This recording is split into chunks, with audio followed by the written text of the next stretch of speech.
Graça, paz e alegria. A porção de hoje, recomendada para a leitura da Bíblia em um ano no plano sequencial, é Filipenses do capítulo 1 ao capítulo 4. É um grande desafio fazer uma única mensagem sobre um livro inteiro da Bíblia em um tempo que não faça a mensagem ficar muito grande.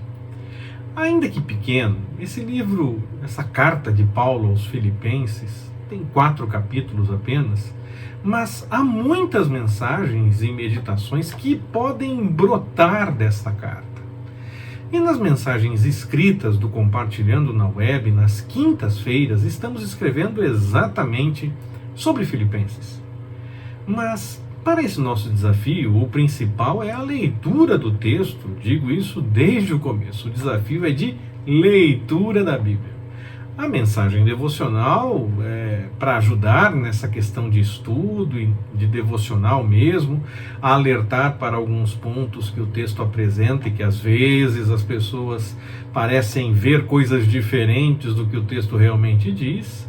E a nossa preferência em casos assim, num texto falar da carta como um todo, a ideia é realmente fazer essa apresentação realmente da carta de um modo mais geral, dando mais informações a respeito do contexto da carta e sim fazendo uma aplicação devocional.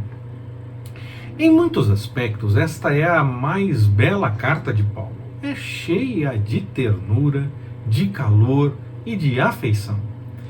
De todos os textos desta carta, eu confesso que o texto do capítulo 4, versículos de 2 a 9, é um dos textos mais bonitos de todas as cartas de Paulo. Não apenas desta carta aos Filipenses, mas de todos os textos de Paulo. Pelo menos essa é a minha observação, o meu entendimento.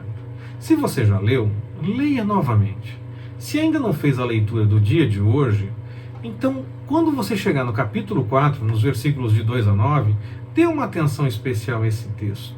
É realmente, para mim, o mais lindo dentre os textos que Paulo escreveu. Seu estilo na carta na carta toda, de uma forma geral. O estilo de Paulo nessa carta é muito espontâneo, muito pessoal e até mesmo informal. E acaba nos apresentando um diário íntimo das próprias experiências espirituais mesmo de Paulo, de toda a sua trajetória no ministério. Muito pastoral nesta carta e com preocupações em deixar bem claro que o testemunho do cristão é importante nas coisas que ele vive no dia a dia, nas coisas que ele passa em todas as circunstâncias da vida, em todos os momentos que ele pode viver e passar por qualquer experiência da vida realmente, em todo o tempo. A nota dominante desta carta é a alegria triunfante. Paulo, embora prisioneiro, ele estava muito feliz e convocava os seus leitores ali da cidade de Filipos para se regozijarem em Cristo. Esta carta ela é extremamente ética e apresenta realmente uma questão muito prática da forma de se viver no dia a dia. E a ênfase da carta está centralizada na pessoa de Jesus. Paulo está muito preocupado com a questão de como viver realmente o cristianismo quando apresenta os textos nesta carta. Para ele, para Paulo, Cristo é mais do que um exemplo. Ele era a própria vida do apóstolo. A mensagem desta carta diz respeito à natureza e à base da alegria cristã. Para Paulo, a verdadeira alegria não é uma emoção superficial que depende das circunstâncias que acontecem no dia a dia, sendo elas favoráveis, é claro, e aí então traz uma alegria quando a circunstância é favorável. Hoje em dia as pessoas falam muito nessa direção, pensando que só é para resolver tudo, colocar tudo em ordem, e Deus vai colocar tudo em ordem, vai estar tudo certo. há mais do que isso, há mais do que simplesmente colocar tudo em ordem. A alegria cristã, ela é uma realidade independente das circunstâncias externas, das coisas que se apresentam na vida. E ela é possível sim ser experimentada mesmo no meio de circunstâncias adversas. Mesmo no meio de sofrimento e perseguição, podemos sim estar felizes no Senhor. A alegria definitiva surge da comunhão com Cristo. Só assim para poder viver essa alegria que Paulo apresenta nessa carta. Esse relacionamento com o Senhor permite o entendimento de que o Senhor cuida de todas as coisas, em todos os momentos, até mesmo naquele tempo mais difícil. E aí nós podemos confiar, então, que Ele tem o seu plano para executar e está aperfeiçoando algo em nós, mesmo no meio das dificuldades, mesmo no meio das circunstâncias adversas, como quando José foi preso injustamente, quando ele foi vendido como escravo, dado como morto a seu pai, depois preso injustamente, essa coisa toda. Quando aconteceu tudo isso, o Senhor estava aperfeiçoando José para o que iria acontecer em seguida, para o próprio chamado de José para ser grande e salvar a sua própria família. Naquela situação nós vemos exatamente isso. Então, mesmo as situações adversas permitem que o Senhor aperfeiçoe algo em nós, para que o nosso testemunho seja ainda mais impactante diante das pessoas, mais impactante que ter apenas tudo em ordem, mais impactante que ter todos os problemas resolvidos, mas poder dizer que o Senhor estava junto conosco mesmo na adversidade, e que Ele preparou algo no meio daquilo tudo para que pudéssemos dar testemunho do seu agir na nossa vida, mesmo no meio das dificuldades. É muito bom testemunhar as coisas boas e os momentos alegres e aquele momento em que as coisas se resolvem. É claro que esse momento é bom e ele acontece sim. Nós devemos lembrar de testemunhar nesse momento também.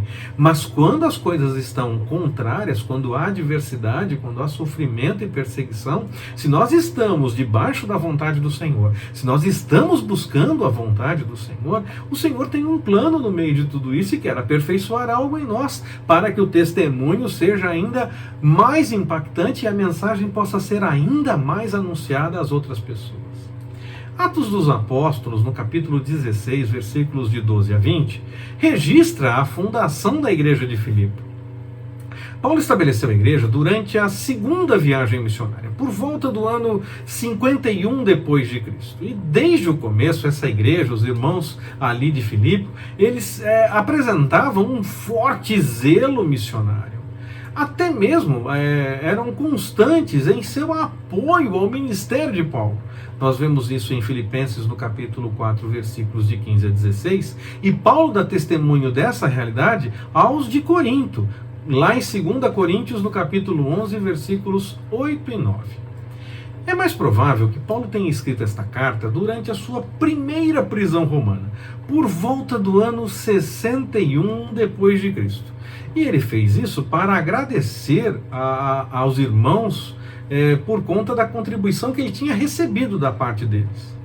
E ele também, no texto, elogiou calorosamente Epafrodito, que teria levado as doações dos filipenses até Paulo e que Paulo estava enviando de volta com a carta que ele escreveu, com esta carta, que é o texto da nossa leitura, na leitura da Bíblia em um ano no plano sequencial para o dia de hoje.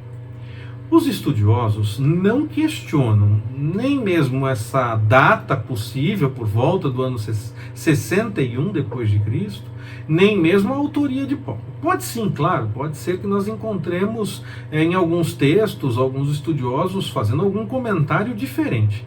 Mas a grande maioria dos que eu pude acompanhar confirma tanto essa data como a autoria de Paulo. Por toda a carta, Paulo fala da alegria no Senhor, enfatizando que somente em Cristo, somente através de Cristo se alcança essa verdadeira alegria, que ocorre em todas as outras áreas da vida cristã, não só nesse desdobramento espiritual apenas, mas em todos os momentos nós experimentamos o cuidado do Senhor em todas as circunstâncias que nós vivemos, e sabendo que Ele está conosco, sabendo que Ele está cuidando de cada uma das coisas que acontece conosco, mesmo no meio das dificuldades, nós conseguimos nos alegrar no Senhor, pois sabemos que Ele tem um propósito proveitoso para tudo aquilo. Essencial para essa alegria é a convicção confiante da autoridade de Cristo, baseada na experiência do poder da sua ressurreição. Devido a essa convicção que Paulo expressa na carta e apresenta para nós, a vida de Paulo ganhou sentido. Ele tem essa convicção, ele dá testemunho de que é essa a base que devemos ter, a experiência no poder da ressurreição de Cristo, e ele então expressa que ele próprio teve um sentido novo para a sua vida diante dessa realidade. Até mesmo a morte, pelo texto desta carta, tornou-se uma amiga, digamos assim, de Paulo, pois ela levaria o apóstolo a uma experiência maior ainda da presença de Cristo. Está lá em Filipenses, no capítulo 1, versículos 21 a 23. Paulo também descreve uma alegria que surge da comunhão na propagação do Evangelho, em levar à frente a mensagem. Ele começa essa sua carta agradecendo aos filipenses, tanto por sua parceria na pregação através das suas ofertas, como pelas orações, por todo o cuidado, pela comunhão mesmo que eles podem ter. Ele dá ênfase, claro, a esse agradecimento pelas ofertas, pela parceria missionária através das ofertas, porque elas representam todos os outros aspectos. Eles estavam também, claro, preocupados com Paulo em oração, estavam preocupados em ter comunhão com o apóstolo e essa coisa toda. Essas ofertas, entretanto, são apenas uma pequena expressão do seu espírito de comunhão, como eu falei. Elas mostram que há realmente uma comunhão entre eles.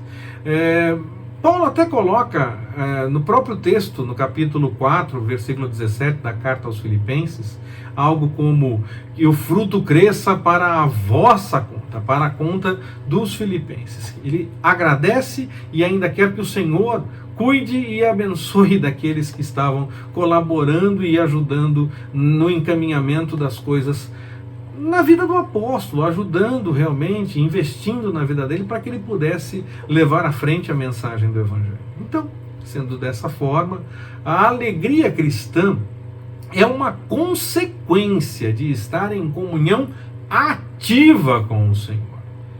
Nós devemos buscar isso. Que o Senhor nos abençoe.